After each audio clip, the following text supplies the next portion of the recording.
My husband's brother has been crossing every line imaginable, and now my marriage is falling apart because I refuse to spend the holidays with him. I, 27F, will preface this by stating that I love my husband, 32M, and will do anything it takes to stay with him till the end. We dated for 2 years before marrying last year, and before him, my life was a mess. Now I am the happiest person alive with him and never want this relationship to end. I will use fake names for my husband, John, and his brother, Brian. To start, this all began a year ago before the wedding. Brian, 35M, had always been a screw-up his entire life, but 2 years ago sobered up and moved in with his and John's parents. John's father owns a car dealership and is quite wealthy. John grew up quite rich but never liked that lifestyle and decided to become a nurse instead of working for his father. Brian started working at the dealership and has turned his life around according to John's parents. I had met him a few times and he had creeped me out and was very inappropriate. He commented about my butt and even tried to grope me once, but John stopped him. I was very adamant before the wedding about not inviting Brian. John has a strong relationship with both his parents, and it's a big reason why I admire him. So when John's parents would not attend if Brian couldn't, so I gave in and invited Brian. That is where everything went wrong.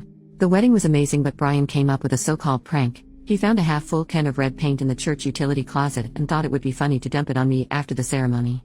When I went to the bathroom, he jumped around the corner and splashed the paint all over me and the dress. I was hysterical and wanted to call the cops on Brian. John calmed me down and kicked Brian out of the wedding.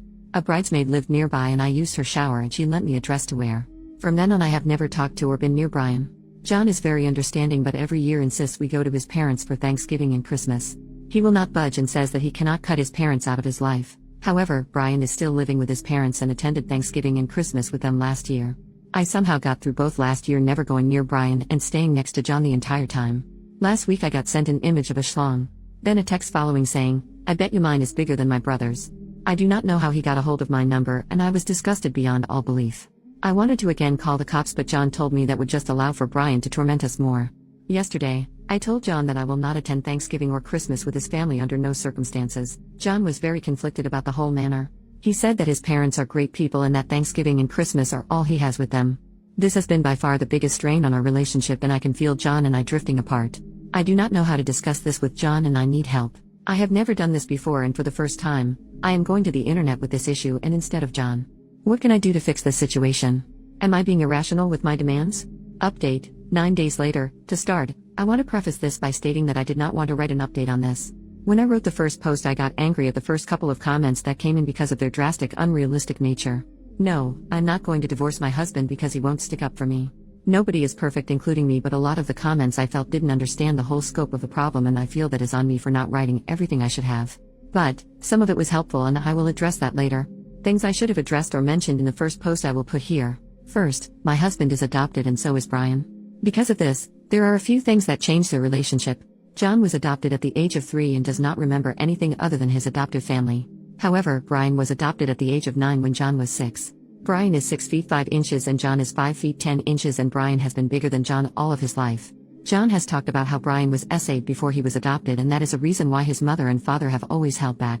Brian has bullied, and I do not mean in the older brother sense, John. John does not talk about it much, but I get the feeling Brian has done some messed up crap to him. With that being said, after I calmed down from the first few comments the next day, I came back to the post to see it had somewhat exploded. I read through comments all day at work and wrote down some of the ones I needed to listen to.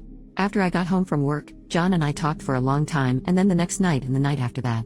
What I discussed with him was the stress his family has put on me. He by no means agrees with what his parents are doing or anything Brian has done. He opened up and did say that he felt he was failing a bit. He teared up for a bit when he told me that he wished that he had done more about Brian at the wedding and that he does not expect me to come with him to his family's ever again. He is a very shy guy and does not like conflict. He said that he would find a way for him to go just by himself for Thanksgiving and that he would just skip Christmas this year altogether. But an important thing I wanted, after reading the comments, was for him to explain to his mother exactly why I was not coming. I do not want Brian to get away with this and to expect me to be totally passive in the situation. John the first night was hesitant to say the least about the idea. He was afraid of many things about if he did that. But the second night, after thinking about it at work, he decided that it was the right thing to do. He is planning to talk to his mother next week. But some of the comments did alarm me about my behavior. One comment said I might have some codependency, and other comments said I should go to couples counseling. When I brought the idea up to John, he surprised me by saying that he would like to go to couples counseling. John said he would research it and has scheduled a session for us next week before he calls his mother. I am very relieved and have felt much better. I think talking with John really helped and has assured me that John and I are on the same page. That is all I can say, and I know that there is interest in my situation, and while I do not like for my life to be opened and read like a book, I think it did help me understand myself more. So thank you for that. Venting to internet strangers did have its benefit.